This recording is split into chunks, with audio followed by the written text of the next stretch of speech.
बहुत समय पहले की बात है। देवगढ़ नाम का एक राज्य था। उस राज्य पर राजा भानु प्रताप का शासन चलता था। राजा भानु प्रताप की एक बेटी थी जिसका नाम था फूल कुमारी। फूल कुमारी बहुत ही चंचल और हंसमुख स्वभाव की थी। फूल कुमारी को बंद महलों में रहना पसंद नहीं था। उसे तो खुले आसमान के नीचे बाग बगीचों में घूमना पसंद था। फूल कुमारी का स्वभाव इतना सरल था कि वह छोटी से छोटी बात पर भी हंसने लगती थी। एक बार की बात है, फूल कुमारी राजा और रानी के साथ बगीचे में टहल रहे थे। वहीं पास में एक राजकुमार घुड़सवारी कर रहा था। अचानक से घोड़ा एक पत्थर से टकराता है और राजकुमार नीचे गिर जाता है। यह सब देखकर फूल कुमारी अपनी हंसी रोक नहीं पाती और वह जोर जोर से हंसने लगती है। ओह ओह, हे भगवान, इस मूर्ख घोड़े ने मुझे गिरा दिया। फूल कुमारी को ऐसे हंसता हुआ देखकर राजा को बिल्कुल भी अच्छा नहीं लगता। वे फूल कुमारी से कहते हैं, बेटा फूल कुमारी, मैंने तुम्हें हमेशा यही सिखाया है कि जीवन में कोई भी परिस्थिति आए उसका सामना हमें मुस्कुराकर करना चाहिए। लेकिन बेटा, हमें इस बात का भी ध्यान रखना चाहिए कि किसी की खराब परिस्थिति में हमें उनकी मदद करनी चाहिए, ना कि उन पर हंसना चाहिए। बेटी, ऐसे किसी की खराब परिस्थिति पर हंसना ठीक बात नहीं है। राजा की यह बात सुनकर फूल कुमारी को बहुत ठेस पहुंचती है और वह उदास होकर महल में वापस चली जाती है। राजा यह बिल्कुल भी नहीं जानते थे कि ये बात सुनकर फूल कुमारी को बहुत दुख होगा। उस दिन के बाद से फूल कुमारी बहुत उदास रहने लगी। फूल कुमारी ना तो हंसती थी, न खेलती थी, न नाचती थी और न ही गाती थी। और अब फूल कुमारी ने बगीचे में घूमना भी कम कर दिया था। उस दिन के बाद से फूल कुमारी को किसी ने भी हंसते हुए नहीं देखा। फूल कुमारी को उदास देखकर रानी भी उदास हो गई। माँ और बेटी को उदास देखकर राजा भी उदास हो गए। राजा सोच में पड़ गए कि अब क्या किया जाए। थोड़े ही समय बाद वहां पर एक सैनिक आता है और कहता है, प्रणाम महाराज। महाराज, चिड़िया ने चहचहाना बंद कर दिया है, कोयल ने कूकना बंद कर दिया है और मुर्गे ने बांग देना बंद कर दिया है। ऐसा लगता है कि सभी पक्षी उदास हो गए हैं। क्या ये सब क्या हो रहा है मेरे राज्य में? तभी राजमहल में एक और सैनिक आता है और सूचना देता है, महाराज, राज्य के सभी बच्चे उदास हो गए हैं। ना कोई खेल रहा है, ना कोई बात कर रहा है, सब गुमसुम बैठे हैं। ये क्या कह रहे हो? हाँ महाराज, ऐसा ही है।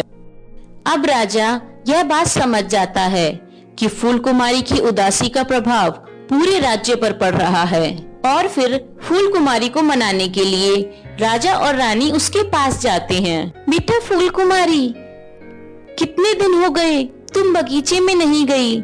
सभी पेड़ पौधे फूल पंछी तुम्हारा इंतजार कर रहे हैं। चलो बगीचे में घूमने चलते हैं। लेकिन फूल कुमारी अपनी माँ की बात नहीं सुनती और कमरे में उदास और गुमसुम बैठी रहती है।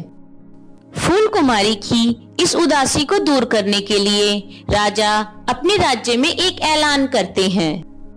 सुनो सुनो सुनो, महाराज ने ये ऐलान किया है कि जो भी उनकी बेटी राजकुमारी फूल कुमारी को हंसाएगा उसे उचित पुरस्कार दिया जाएगा।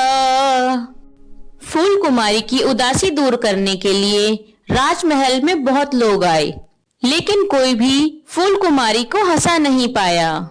ये सब देखकर राजा और रानी बहुत निराश हो जाते हैं। फिर एक दिन राजमहल में एक विचित्र आदमी आता है।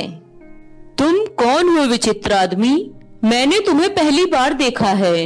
मैं तो एक साधारण कलाकार हूँ महाराज। अगर आप आज्ञा दे तो मैं कुछ प्रस्तुत करना चाहता हूँ। आज्ञा है।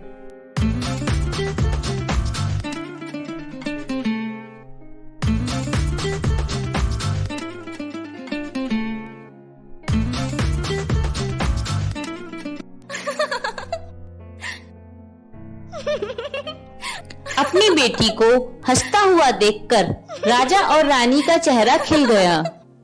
उन्होंने उस विचित्र आदमी को बुलाया और उसका परिचय पूछा। तुम कोई साधारण कलाकार नहीं लगते। आखिर तुम कौन हो नौजवान? मेरा नाम वीरेंद्र सिंह है। महाराज, मैं विक्रम नगर का राजकुमार हूँ। राजकुमार, आपने हमारी बेटी की मुस्कान लौटाई है, इसलिए हम आपके बहुत आभारी हैं। राजकुमार, आप हमारे राज्य में पहली बार आए हैं।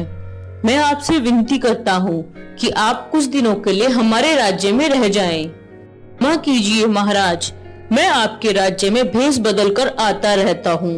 आपका राज्य बहुत ही सुंदर है। तो आप हमसे पहले क्यों नहीं मिले राजकुमार?